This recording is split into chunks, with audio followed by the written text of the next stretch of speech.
Assalamualaikum warahmatullahi wabarakatuh. Yang saya banggakan dan hormati Bapak Henry Liando MM, MAGR PSD selaku dosen pembimbing saya. Yang saya hormati Bapak atau Ibu para dosen penguji. Perkenankan saya mempresentasikan tesis saya yang berjudul Analisis Pengambilan Keputusan dalam Penyelesaian Proyek dengan Kesulitan Likuiditas di PT XYZ. Poin utama dari judul tesis saya adalah proyek-proyek yang ada dan berjalan pada PT XYZ harus diselesaikan meskipun perusahaan sedang dalam kesulitan likuiditas. Jadi, peneliti akan menganalisis bagaimana keputusan yang tepat dalam menyelesaikan masalah ini. Selanjutnya, kita akan masuk ke dalam pembahasan pendahuluan. PT XYZ adalah sebuah perusahaan jasa konstruksi EPC terintegrasi berbasis baja. Dalam perjalanannya, PT XYZ mengalami permasalahan dalam proyek, yaitu kerugian yang sangat besar. Kerugian ini berasal dari 2 mega proyek strategis nasional yang dimiliki induk perusahaan. Jadi, meskipun terdapat kerugian yang besar, proyek harus tetap diselesaikan. Maka, seluruh dana yang ada dimaksimalkan untuk menyelesaikan 2 proyek strategis tersebut. Akhirnya, kerugian yang dialami 2 proyek tersebut menggerus ekuiti perusahaan hingga negatif. Kerugian tentunya membuat likuiditas perusahaan menjadi sangat bermasalah. Hal ini akibat dari cross-funding project, pemakaian fasilitas plafon perbankan baik cash loan maupun non-cash loan hingga maksimal, dan juga pemakaian internal company borrowing dari induk perusahaan. Hingga pada suatu waktu perusahaan mengalami gagal bayar atau default pada saat jatuh tempo pembayaran fasilitas perbankan maupun tagihan subkontraktor atau vendor. Akibat dari gagal bayar ini, perbankan membengkukan semua fasilitas yang diberikan. Tentunya dengan tidak dimilikinya fasilitas pendanaan dari perbankan maupun dana internal yang tidak mencukupi, berdampak pada terganggunya proyek-proyek berjalan lainnya yang dimiliki oleh PT XYZ. Progres pekerjaan dari proyek-proyek tersebut menjadi terhambat akibat dari tertundanya pembayaran kepada subkontraktor dan operasional lapangan tidak dapat dinamai dengan semestinya. Hal ini tentunya membuat para owner project menjadi tidak puas. Maka di sini manajemen PT XYZ dituntut membuat analisis keputusan agar dapat menentukan prioritas keputusan yang tepat dalam menyelesaikan ini secara komprehensif dan jangka panjang, sehingga going concern perusahaan pun dapat terjaga. Maka peneliti menggunakan AHP sebagai tools dalam melakukan analisis keputusan yang akan diambil. Berikutnya saya akan masuk ke dalam pertanyaan penelitian dan tujuan penelitian. Ada 3 pertanyaan penelitian, yaitu apa penyebab masalah likuiditas di PT XYZ. Yang kedua, alternatif keputusan apa saja yang diambil PT XYZ untuk menyelesaikan masalah likuiditas. Ketiga, bagaimana menentukan alternatif keputusan terbaik untuk masalah likuiditas PT XYZ dengan analisis hierarki proses.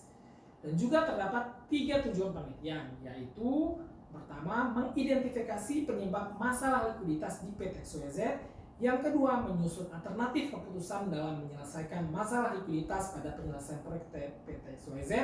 Yang ketiga, menganalisis pengambilan keputusan yang tepat untuk masalah likuiditas PT XYZ dengan pendekatan analisis hierarki proses. Selanjutnya, kita akan masuk ke dalam tinjauan pustaka. Dalam tinjauan pustaka terdapat beberapa teori dan iterasi yang saya masukkan, tentunya berkaitan dengan tema penelitian saya. Pertama, mengenai industri jasa konstruksi EPC atau Engineering Procurement Construction. Yang kedua, mengenai ilmu manajemen project atau sering dikenal dengan istilah PMBOK, Project Management Book of Knowledge. Ini berkaitan tentang kegiatan-kegiatan yang ada dalam dunia project management, khususnya project, serta pengelolaan hubungan dengan para stakeholders. Stakeholders di sini saya highlight karena akan berhubungan dengan salah satu kriteria dalam AHP saya nanti. Literasi berikutnya mengenai likuiditas. Jose Farrell, Geoffrey Ahern, Linda Farrell, McGraw-Hill 11 edition menyatakan bahwa likuiditas menunjukkan kemampuan perusahaan untuk memenuhi kewajiban jangka pendek yang telah atau akan jatuh tempo dalam waktu dekat. Literasi berikutnya tentang restrukturisasi utang. Menurut Stewart, Coase, John, Larry, Trouble, Debt Restructuring, Journal of Economics 1990 berpendapat bahwa perusahaan harus melakukan restrukturisasi utang untuk menghindari gagal bayar atas kewajibannya karena dihadapkan pada dua pilihan, yaitu kebangkrutan atau melakukan renegosiasi atas hutang jatuh temponya.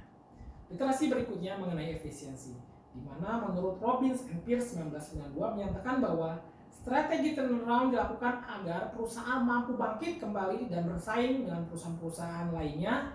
Strategi yang dilakukan perusahaan untuk menuju turnaround dapat melalui orientasi efisiensi.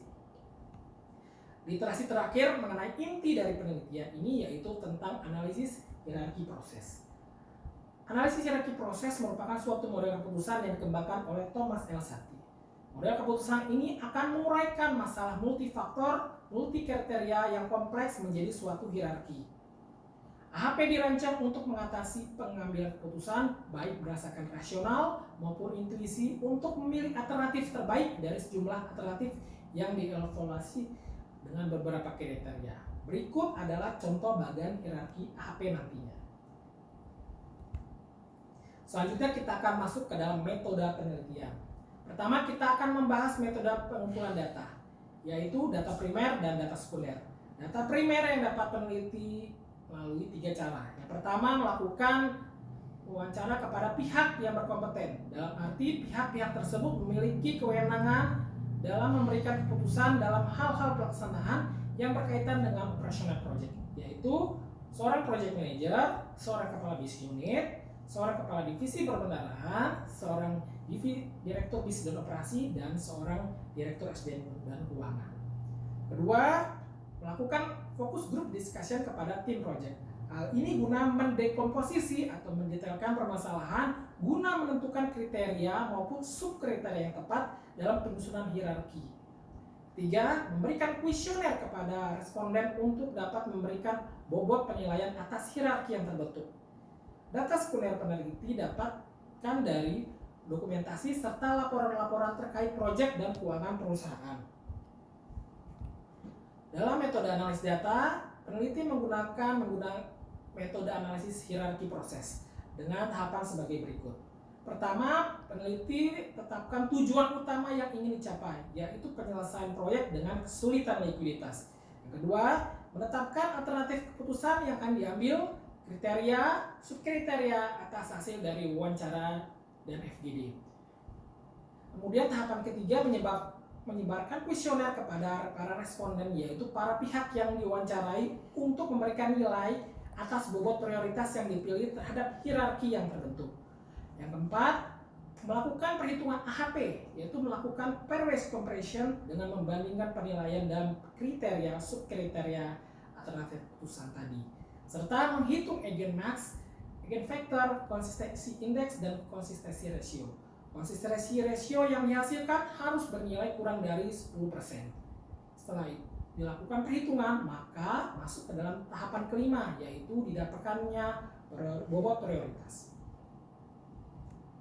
Berikut adalah bentuk hierarki AHP yang terbentuk dari hasil wawancara dan fokus group discussion. Tujuan utama yang ditetapkan adalah likuiditas penyelesaian proyek, alternatif keputusan yang dia pilih yaitu restrukturisasi, pendanaan baru, dan efisiensi. Serta kriteria yang ditetapkan yaitu keuangan, operasional project, dan hubungan stakeholder. Serta subkriteria yang ditetapkan yaitu cash flow dari keuangan, waktu pekerjaan dan over budget atau under budget pada kriteria operasional project, serta keberlanjutan subkon dan kepercayaan owner dari kriteria hubungan stakeholders.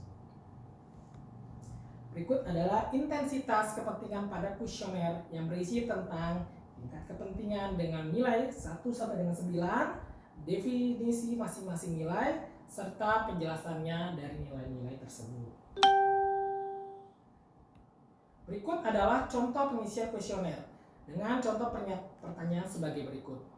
Berapa tingkat kepentingannya Anda tetapkan untuk masing-masing kriteria pada saat Anda menyelesaikan proyek dari saat kesulitan likuiditas? Bandingkan kriteria pada satu kolom sebelah kiri dengan kriteria lain pada kolom sebelah kanan. Ketika Anda memberi silang pada nilai 5 pada kolom 2 atau kolom kepercayaan owner, artinya apabila Anda berpendapat bahwa kepercayaan owner jelas lebih penting daripada keberlanjutan subkon atas hal yang berpengaruh terhadap penyelesaian proyek. Berikut adalah hasil perhitungan analisis hierarki proses. Masing-masing kriteria, subkriteria, serta alternatif keputusan telah diberikan nilai bobot prioritas. Didapatkan hasil bahwa restrukturisasi hutang dengan nilai 51,08% merupakan prioritas utama yang dipilih dalam menyelesaikan masalah likuiditas dalam penyelesaian proyek ini. Hasil perhitungan ini juga telah disampaikan kepada manajemen PT XYZ melalui fokus group discussion lanjutan. Dan dari hasil FGD tersebut, manajemen dapat menerima keputusan dari hasil perhitungan tersebut. Peneliti memberi kesimpulan dan saran sebagai berikut. Kesimpulan yang didapat adalah yang pertama, penyebab terjadinya masalah likuiditas pada PT XYZ berasal dari kerugian dua proyek strategis yang ada sehingga saling berkait terhadap penurunan kinerja likuiditas perusahaan secara keseluruhan. Alternatif keputusan dalam penyelesaian masalah yang dihadapi yaitu restrukturisasi, pendanaan baru, dan efisiensi. Dengan prioritas utama yang dipilih adalah restrukturisasi.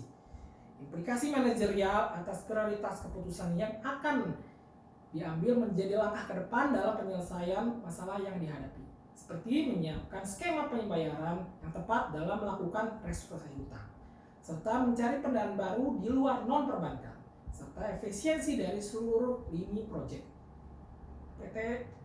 Berikut adalah saran dari peneliti. Yang pertama adalah PT XYZ diharapkan dapat menggunakan prioritas penyelesaian masalah dengan dasar bobot prioritas yang telah dihitung sehingga target penyelesaian proyek dapat tercapai.